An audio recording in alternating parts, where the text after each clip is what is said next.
प्रिय विद्यार्थियों, एमए उत्तरार्ध नवम प्रश्न पत्र हम हरिशंकर परसाई के श्रेष्ठ व्यंग संग्रह पढ़ रहे हैं और सियासत पर व्यंग के जागरूक प्रहरी हरिशंकर परसाई का अध्ययन उनके व्यंग निबंधों के माध्यम से देखा।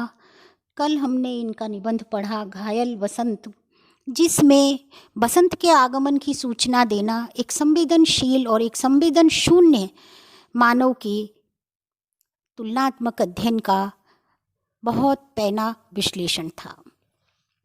समाज की रग रग से हरिशंकर परसाई वाकिफ़ हैं और वे निहायत बेचैन मन के संवेदनशील आदमी हैं। धार्मिक रूढ़िवादिता, जातीयता, धार्मिक कट्टरता के विरुद्ध एक खास विरोधी तेवर उनकी अपनी विषम जिंदगी को झेल जाने की शक्ति थी और वह विषमता कई विसंगतियों को, कई विडंबनाओं को और कई अंतरों को बड़े पैने ढंग से विश्लेषित करती है। और शब्दों का ऐसा सहज सरल प्रयोग हरिशंकर परसाई करते हैं कि बड़ी निर्भीकता के साथ वे सत्ता पक्ष की कलाई खोलते चले जाते हैं और सत्ता पक्ष के विपरीत जाकर सच कहने का साहस भी केवल व्यंग जी के व्यंग निबंधों में है।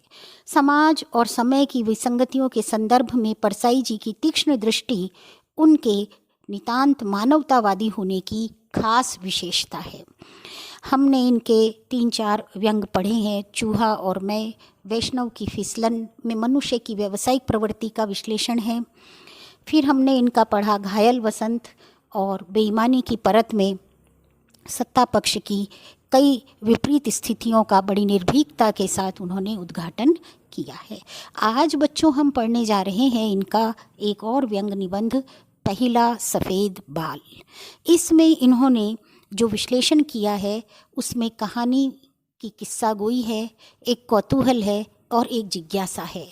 और ऐसी जिज्ञासा कि व्यंग के निबंध तक हमें एक अपनापन, कहानीपन महसूस होता है। पहले आप पढ़िए और अपनी कौतूहल शक्ति को बनाए रखिए कि कितना सस्पेंस लेखक हमारे सामने शेयर करता है। आज पहला सफ़ेद बाल दिखा। कान के पास काले बालों के बीच से झांकते इस पहले रजत तार ने सहसा मन को झकझोर दिया। ऐसा लगा जैसे वसंत में वनश्री देखता हुआ घूम रहा हूँ, कि सहसा किसी झाड़ी से शेर निकल पड़े या पुराने ज़माने में किसी मजबूत माने जाने वाले किले की दीवार पर रात को बेफिक्र घूमते गर्वीले किलेदार को बाहर से चढ़ते हुए शत्रु के सिपाही की कलगी दिख जाए, या किसी पार्क के कुंज में अपनी राधा के हृदय से लगाए प्रेमी को एकाएक राधा का बाप आता दिख जाए। हरिशंकर परसाई हंसाने में माहिर थे। विनोद, हास परिहास के साथ ऐसे सत्य का उद्घाटन करते हैं कि चोट भी लग जाए और व्यक्ति घायल भी ना हो, आक्रामक भी ना हो और पलटवार तो बिल्कुल भी ना करे। तो ऐसी स्थिति में लेखक का कौशल और कौतूहल दोनों ही हरिशंकर परसाई की खास विशेषताएं हैं। कालीन पर चलते हुए कांटा चुभने का दर्द बड़ा होता है। मैं अभी तक कालीन पर चल रहा था। रोज नरसीग्राम जैसी आराम रति से आईना देखता था। घुंघराले काले केशों को देखकर सहला कर संवार कर प्रसन्न होता था। ऊपर को ठेलता जाता था। वार्धक्य को अंगूठा दिखाता था। उम्र पर आज कान में यह सफ़ेद बाल फुसफुसा उठा, भाई मेरे, एक बात कॉन्फिडेंस में कहूँ, अपनी दुकान समेटना अब शुरू कर दो। जीवन के उत्तरार्ध में आते ही और वानप्रस्थ आश्रम में प्रवेश करते ही मनुष्य को धर्म भीरू भी हो जाना होता है, समाज भीरू भी हो जाना होता है और कुछ शरीर की दुर्बलताएं मन को भी दुर्बल बना देती हैं। इसलिए ये बहुत सीधा संदेश होता है कि अब जीवन के उत्तरार्ध में हमें अपनी दुकान समेट लेनी चाहिए। अपनी व्यावसायिकता, अपनी चतुराई, अपनी कुटिलता और अपनी ज्यादतियों को अब किनारा देना चाहिए। तभी से दुखी हूँ ज्ञानी समझाएंगे, जो अवश्य संभावी है उसके होने का क्या दुख। जी हाँ, मौन भी तो अवश्य भावी है। तो क्या जिंदगी भर मरघट में अपनी चिता रचते रहें और ज्ञान से कहीं दुख जीता गया है? वे क्या कम ज्ञानी थे जो मरणासन्न लक्ष्मण का सिर गोद में लेकर विलाप कर रहे थे, मेरु सब पुरुषार्थ ठाको। स्थित प्रज्ञ दर्शन अर्जुन को समझाने वाले की आंखें उद्धव से गोकुल की व्यथा कथा सुनकर डबडबा आई थी। मरण को त्योहार मानने वाले ही मृत्यु से सबसे अधिक भयभीत होते हैं। वे त्योहार का हल्ला करके अपने हृदय के सत्य भय को दबाते हैं। मैं वास्तव में दुखी हूँ। सिर पर सफ़ेद कफन बुना जा रहा है। आज पहला तार डाला गया है। उम्र बुनती जाएगी इसे और यह यौवन की लाश को ढक लेगा। दुख नहीं होगा मुझे, दुख उन्हें नहीं होगा जो बूढ़े ही जन्मे हैं। ये रेखांकित करिए, व्याख्या के योग्य है कि किस तरह से कुछ लोग बुढ़े ही जन्म लेते हैं और एक बुनियादी स्वभाव होता है कि कुछ व्यक्ति जन्म के साथ ही बड़े गंभीर और बड़े गहरे पेटे के होते हैं और कुछ व्यक्ति नादान, नासमझ और मूर्खता में ही जीवन व्यतीत कर देते हैं, चाहे उम्र कितने ही पार हो जाए। मुझे गुस्सा है इस आईने पर। वैसे तो यह बड़ा दयालु है। विकृति को सुधार कर चेहरा सुडौल बनाकर बताता रहा है, आज एकाएक यह कैसे क्रूर हो गया। क्या इसे एक बाल को छिपा नहीं सकता था? इसे दिखाए बिना क्या उसकी ईमानदारी पर बड़ा कलंक लग जाता?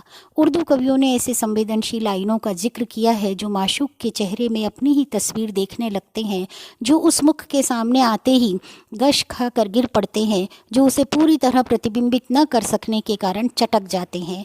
सौंदर्य का सामना करना कोई खेल नहीं है। मूसा बेहोश हो गया था। ऐसे भले आईने होते हैं उर्दू कवियों के, और यह एक हिंदी लेखक का आईना है। इसे भी रेखांकित करिए, ये भी व्याख्या के योग्य है और निबंध की शीर्षक की सार्थकता को खोलता है और व्यंग की कलई भी उधेड़ कर रखता है कि सौंदर्य का सामना करना कोई खेल नहीं है। मगर आईने का क्या दोष? बाल तो अपना सफ़ेद हुआ है, सिर पर धारण किया, शरीर का रस पिलाकर पाला, हजारों शीशियाँ तेल की उंडेली और ये धोखा दे गए। सन्यासी शायद इसीलिए इनसे छुट्टी पा लेता है कि उस विरागी का साहस भी इनके सामने लड़खड़ा जाता है। आज आत्मविश्वास उठा जाता है, साहस छूट रहा है। किले में आज पहली सुरंग लगी है, दुश्मन को आते अब क्या देर लगेगी। क्या करूं, इसे उखाड़ फेंकूं? लेकिन सुना है यदि एक सफ़ेद बाल को उखाड़ दो तो यहाँ एक गुच्छा सफ़ेद हो जाता है। बहुत सामान्य ज्ञान के बड़े चतुर चितेरे हैं लेखक। रावण जैसा वरदानी होता है कमभक्त। मेरे चाचा ने एक नौकर सफ़ेद बाल उखाड़ने के लिए ही रखा था, पर थोड़े ही समय में उनके सिर पर कांस फूल उठा था। एक तेल बड़ा मनभावन हो गया है, कहते हैं उससे बाल काले हो जाते हैं। नाम नहीं लिखता, व्यर्थ प्रचार होगा। उस तेल को लगाऊं, पर उससे भी शत्रु मरेगा नहीं, उसकी वर्दी बदल जाएगी। कुछ लोग खिजाब लगाते हैं, वे बड़े दयनीय होते हैं। बुढ़ापे से हार मानकर यौवन का ढोंग रचते हैं। मेरे एक परिचित खिजाब लगाते थे। शनिवार को वे बुढ़े लगते और सोमवार को जवान। इतवार उनका रंगने का दिन था। न जाने वे ढलती उम्र में काले बाल किसे दिखाते थे, शायद तीसरे विवाह की पत्नी को, पर वह उन्हें बाल रंगते देखती तो होगी ही। और क्या स्त्री को केवल काले बाल दिखाने से यौवन का भ्रम उत्पन्न किया जा सकता है? नहीं, यह सब नहीं होगा। शत्रु को सिर पर बिठाए रखना पड़ेगा। जानता हूँ यह धीरे धीरे सब वफादार बालों को अपनी ओर मिला लेगा। याद आती है मेरे समान धर्मा कवि केशवदास की, जिसे चंद्रवदनी मृगलोचनी ने बाबा कह दिया तो वह बालों पर बरस पड़ा था। हे मेरे पूर्वज दुखी रसिक कवि, तेरे मन की ऐंठन में अब बखूबी समझ सकता हूँ। मैं चला आ रहा हूँ तेरे पीछे। मुझे बाबा तो नहीं पर दादा कहने लगी है, बस थोड़ा ही फासला है। कवि केशव जो कठिन के काव्य के प्रेत थे और आचार्यत्व के धनी थे, शास्त्रार्थ और काव्य लेखन में उनका कोई सानी नहीं था और रीतिबद्ध कविता में उनका अपना स्थान था। तो उनको मृगनयनी और मृगलोचनी बालिकाएं जब बाबा कहीं कहीं जाए तो उन्हें तकलीफ़ होती थी कि केशव को सफ़ेद बालों के कारण वृद्ध समझा जाता है और वो ऐसे रसिक शिरोमणि थे, ऐसी रस काव्य रचना कर रहे थे कि श्रृंगार रस बरस पड़ा। तो यह मन बहुत विचलित है। आत्मरति के अतिरिक्त का फन ने भोगा था, मुझे भी भोगना पड़ेगा। मुझे एक अन्य कारण से डर है। मैंने देखा है सफ़ेद बाल के आते ही आदमी हिसाब लगाने लगता है कि अब तक क्या पाया, आगे क्या करना है और भविष्य के लिए क्या संचय किया जाए। हिसाब लगाना अच्छा नहीं होता। इससे ज़िंदगी में वणिक वृत्ति आती है और जिस दिशा में कुछ मिलता है आदमी उसे उसी दिशा में सिद्ध करता है। बड़े बड़े हीरो धराशायी हो जाते हैं, बड़ी बड़ी देव प्रतिमाएं मंडित होती है। राजनीति, साहित्य, जन सेवा के क्षेत्र की कितनी महिमा मंडित मूर्तियां इन आँखों से टूटते देखी है, कितनी आत्माएं भंग होती देखी है। बड़ी खतरनाक उम्र है यह। बड़े समझौते होते हैं सफ़ेद बालों के मौसम में। यह सुलह का झंडा सिर पर लहराने लगा है। यह घोषणा कर रहा है, अब तक के शत्रुओं मैंने हथियार डाल दिए हैं, आओ संधि कर लें। तो क्या संधि होगी?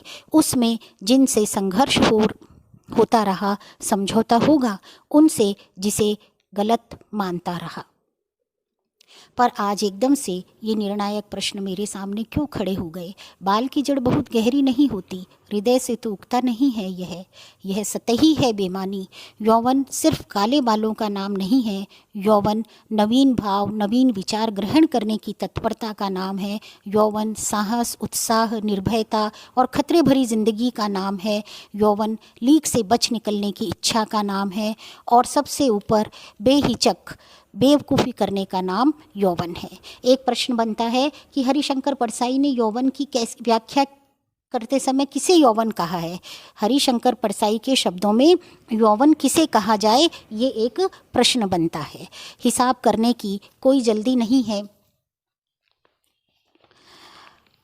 सफ़ेद बाल से क्या होता है, यह सब मैं किसी दूसरे से नहीं कह रहा हूँ, अपने आप को ही समझा रहा हूँ। द्विमुखी संघर्ष है यह, दूसरों को भ्रमित करना और मन को समझाना। दूसरों से भय नहीं, सफ़ेद बालों से किसी और का क्या बिगड़ेगा, पर मन तो अपना है। इसे से तो समझाना ही पड़ेगा कि भाई तू परेशान मत हो, अभी ऐसा क्या हो गया है, यह तो पहला ही है। और फिर अगर तू नहीं ढीला होता तो क्या बिगड़ने वाला है? पहले सफ़ेद बाल का दिखना एक पर्व है। दशरथ को कान के पास सफ़ेद बाल दिखे तो उन्होंने राम को राजगद्दी देने का संकल्प किया। 4 पुत्र थे, उन्हें देने का सुभीता था। मैं किसे सौंपूं? कोई कंधा मेरे सामने नहीं है जिस पर यह गौरवमय भार रख दूं। किस पुत्र को सौंपूं? मेरे एक मित्र के 3 पुत्र हैं। सवेरे यह मेरा दशरथ अपने कुमारों को चुल्लू चुल्लू पानी मिला दूध बांटता है। इनके कंधे ही नहीं हैं, भार कहाँ रखेंगे? बड़े आदमियों के 2 तरह के पुत्र होते हैं, वे जो वास्तव में हैं पर कहलाते नहीं हैं, और वे जो कहलाते हैं पर है नहीं। जो कहलाते हैं वे धन संपत्ति के मालिक बनते हैं, और जो वास्तव में हैं वे कहीं पैसा खींचते हैं या बर्तन मांजते हैं। होने से कहलाना ज़्यादा लाभदायक है। ये अपना कोई पुत्र नहीं होता तो मुश्किल में पड़ जाते, क्या देते? राजपाट के दिन गए, धन दौलत के दिन है, पर पास ऐसा कुछ नहीं है जो उठाकर दे दिया जाए। न उत्तराधिकारी है न उसका प्राप्य। यह पर्व क्या बिना दिए चला जाएगा? पर हम क्या दें? महायुद्ध की छाया में बढ़े हम लोग, हम गरीबी और अभाव में पले लोग, केवल जिजीविषा खाकर जिए हम लोग। हमारी पीढ़ी के बाल तो जन्म से ही सफ़ेद है। हमारे पास क्या है? हाँ, भविष्य है, लेकिन वह भी हमारा नहीं, आने वालों का है। तो इतना रंक नहीं हूँ, विराट भविष्य तो है। और अब उत्तराधिकारी की समस्या भी हल हो गई। पुत्र तो पीढ़ियों के होते हैं, केवल जन्मदाता किसी का पिता नहीं होता।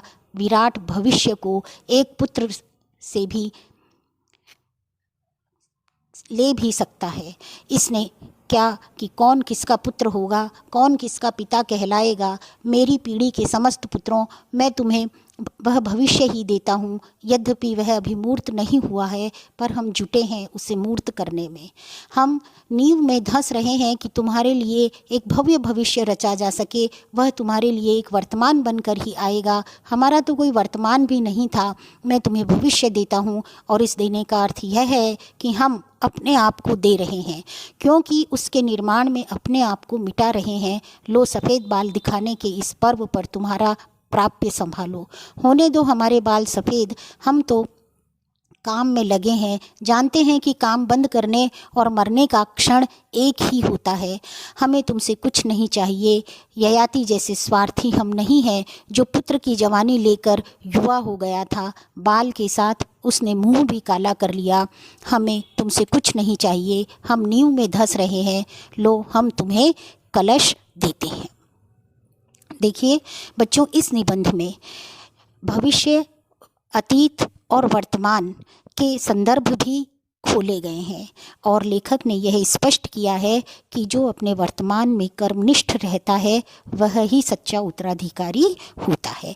इस तरह से इस निबंध में यौवन की नए ढंग से व्याख्या की गई है। सफ़ेद बाल के आ जाने पर कौन उत्तराधिकारी हो सकता है, किसे दिया जा सकता है, ययाति के संदर्भ से, दशरथ के संदर्भ से और अर्जुन जब कृष्ण को लेकर गोद में रो रहे थे, उन सारे संदर्भों से, कुछ ऐतिहासिक प्रसंगों से भी इस बात की कलाई उधेड़ी गई है कि मृत्यु के भय को से डर का मृत्यु का भय हर व्यक्ति को तकलीफ देता है।